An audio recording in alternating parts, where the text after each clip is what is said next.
जय जगन्नाथ समस्त को Odia tutorial SP YouTube channel को समस्त को स्वागत जनाऊँगी। आज क्लास 2007 जून यूजीसी नेट ओडिया क्वेश्चन उपर डिस्कशन करवा।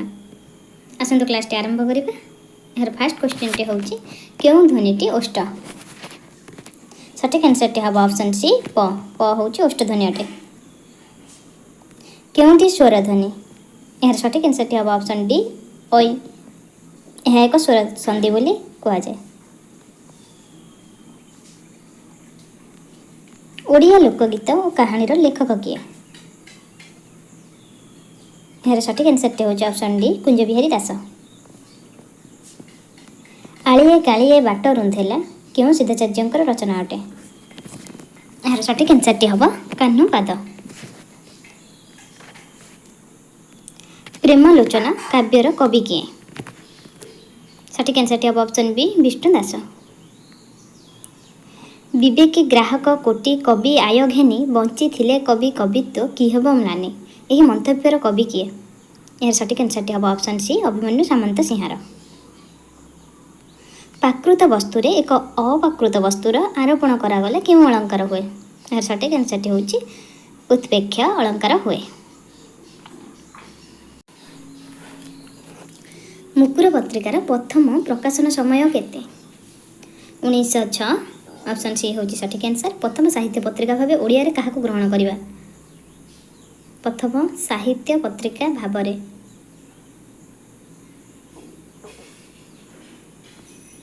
यार सठिक आंसर टे होची उत्कल दर्पण। गत शताब्दीर श्रेष्ठ नाट्यकार भाव किए स्वीकृत। यार सठिक आंसर टे ऑप्शन बी बर्नाड्स। प्रथम शाला पुरस्कार प्राप्त पुस्तक केउंटी।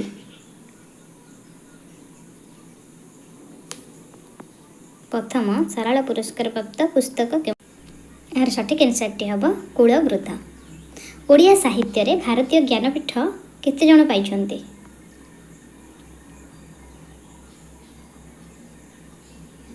यार आंसर टी हबा 4 जण। फकीरमोहन को उपन्यास रचनार कालक्रमिकता केउंठी। सठिक आंसर टी हबा ऑप्शन सी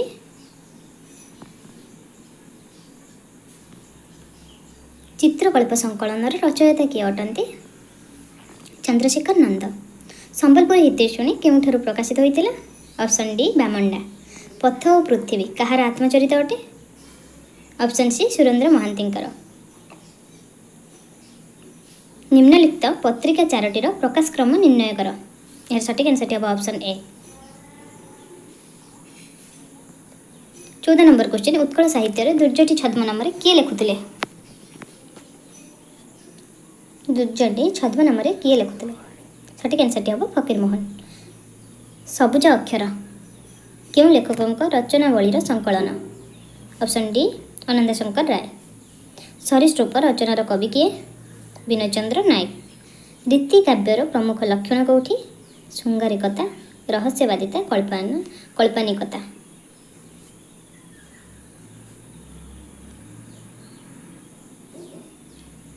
कालशक्ति कहार रचना अटे। गोपीनाथ महांतींकर। क्यों पुस्तकटी साहित्य एकाडेमी पुरस्कार प्राप्त। ऑप्शन बी गोपपुर। सारला दास। रक्तनदी संतरण। जगन्नाथ दासंकर अर्थ कोइली। दीनकृष्ण दासंकर आत्मत्राण ज्योतिष। आर्य बाबू श्यामगन भक्तचरणकर। क्यों पुस्तकटी साहित्य एकाडेमी पुरस्कार प्राप्त। गोपपुर।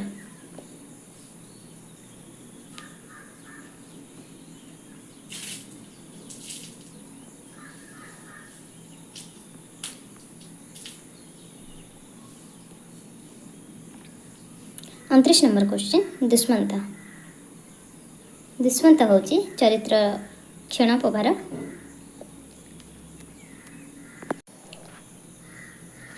माया माया होची अमड़ा बाटर।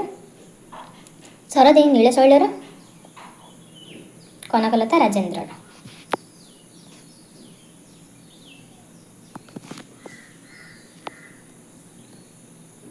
पत्र और प्रतिमा इटा कहार नित्यानंद महापात्रंकर।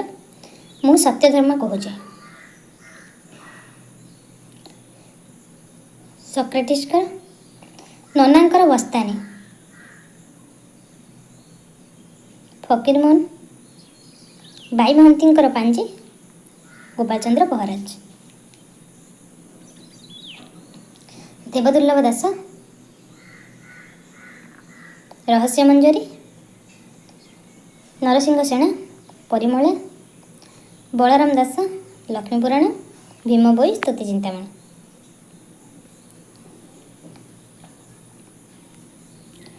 ନୀଳକଣ୍ଠ ଦାସଙ୍କର ଓଡ଼ିଆ ଭାଷା ଓ ସାହିତ୍ୟ, ଗୋଦାମର୍ଷ ମିଶ୍ରଙ୍କର 1817, କୃପାସିନ୍ଧୁ ମିଶ୍ରଙ୍କର କୋଣାର୍କ, ରେଳ ଉପରେ ଚିଲିକା ଦର୍ଶନ ଗୋପବନ୍ଧୁ ଦାସଙ୍କର।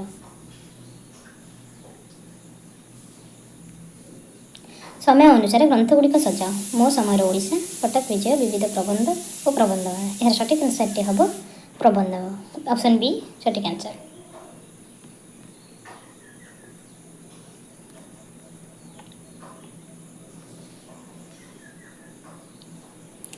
ଅଠରଶହ 97ରେ ଉତ୍କଳ ସାହିତ୍ୟ, 1919ରେ ସହକାର,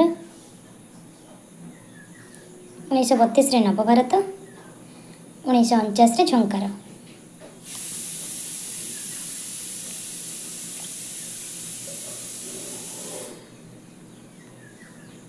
ନିମ୍ନଲିଖିତ ଅନୁଷ୍ଠାନଗୁଡ଼ିକ କାଳାନୁକ୍ରମରେ କେଉଁଠି ଠିକ୍ ହେବ? ଅପସନ୍ ବି ସଠିକ୍ ଆନ୍ସର ହେବ। ଧ୍ୱନିବାଦର ପ୍ରବକ୍ତା କିଏ?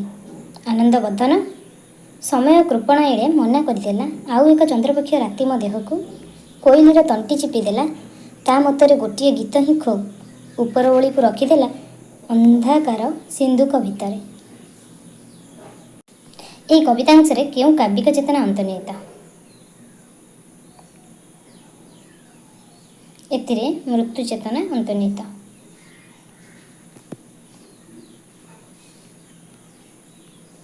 ଓଡ଼ିଶାରେ ନିମ୍ନଲିଖିତ 4ଟି ଗଣମାଧ୍ୟମର କ୍ରମିକତା ଦର୍ଶାଅ। ଏହାର ସଠିକ୍ ଆନ୍ସରଟି ହେବ ଅପସନ୍ ସି। ଦେବ ଶିଶୁ ଚଳେ ନର କର ଅଭିସାରେ, ଭଗବାନ ତୁମେ ନିଦ୍ରିତ କେଉଁଠାରେ? ଏହାର ସଠିକ୍ ଆନ୍ସରଟି କର ମାୟାଧର ମାନସିଂହଙ୍କର। ଜାଣିଲେ ରୂପ ନୁହେଁ ଗୁଣର ଚିହ୍ନ, ଉପରେ ଜ୍ୟୋତି ବେଶ ଭିତରେ ଭିନ୍ନ ହେ। ଏହି ପଂକ୍ତିଟି କାହାର ଉକ୍ତି ଅଟେ? ସୀତାଙ୍କର। କେ ବୋଲୋଇ ମୋହି ଅଟୋଇ ପୁଲିସି, ବିନା ମେଘେ ସୃଚି ପାରୋଇ କୁଳସୀ। ଏଥିରେ କେଉଁ ଅଳଙ୍କାର ରହିଛି? ବିଭାବନା ଅଳଙ୍କାର। ଆଳଙ୍କାରିକ ବୈଶିଷ୍ଟ୍ୟ ନିରୂପଣ କର। ତାହାର ଅବଶିଷ୍ଟ ଆୟୁଷ ଘୁମା ରୋଗୀ କୁକୁଡ଼ାର ଜୀବନ ପରି। ଏଇଟା କେଉଁ ଅଳଙ୍କାର ହେବ? ନିଶ୍ଚୟ ଆପଣମାନେ କମେଣ୍ଟ ବକ୍ସରେ ଜଣାନ୍ତୁ। ପୁଣ୍ୟ ଜନ୍ମ ମାଟି ପୁଣ୍ୟ ଦେବାଳୟ, ଉଦ୍ଧାରିବା ପାଇଁ କଲେ ତନୁକ୍ଷୟ, ମାନବ ଜୀବନ ନୁହଁଇ ସଫଳ, ଏହା ଏ ମହାଦୀକ୍ଷା କି ବୁଝିବ ଉତ୍କଳ। ଏହି ପଦ୍ୟାଂଶର କବି କିଏ? ଗୋପବନ୍ଧୁ ଦାସ।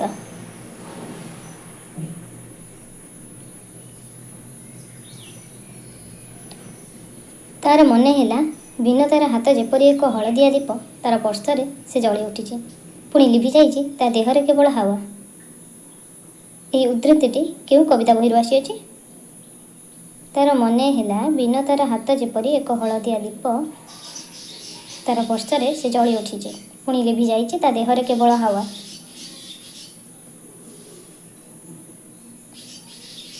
ଭାନୁମତୀର ଦେଶ। ଜଗନ୍ନାଥ ହୋ କିଛି ମାଗୁନାହିଁ ତତେ, ଧନ ମାଗୁନାହିଁ ଜନ ମାଗୁନାହିଁ, ମାଗୁଛି ଶରଧା ବାଲିର ହାତେ। ଏହା କାହାର ରଚନା ଅଟେ? ସଠିକ୍ ଆନ୍ସରଟି ହେବ ବନମାଳୀ। Option D. ସ୍ମର ଗଳ ଖଣ୍ଡ ନମ ମମ ଶିରସି ସାମଣ୍ଡ ନମ, ଦେହି ପଦ ପଲ୍ଲବ ମୁଦାରମ। ଏହି କେଉଁ କାବ୍ୟର ପଂକ୍ତି ଅଟେ? ଏଇଟା ଗୀତଗୋବିନ୍ଦ କାବ୍ୟର ପଂକ୍ତି ଅଟେ।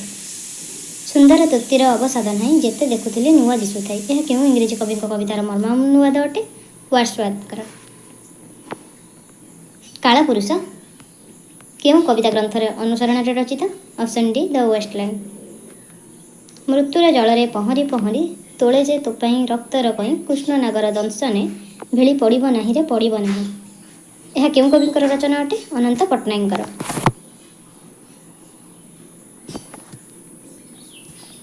ଗୋପୀନାଥଙ୍କର ଦାନାପାଣି କେଉଁ ଧରଣର ଉପନ୍ୟାସ ଅଟେ? Option C ସ୍ଥିତିବାଦୀ।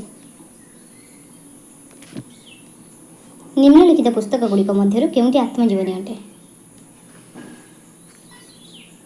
यार सठिक आंसरटी हम ऑप्शन बी हे साथी हे सारथी। आपण मानक जदि मो क्लास भल लगी तो लाइक शेयर सब्सक्राइब कमेंट निश्चय करेंगे। जय जगन्नाथ समस्त को।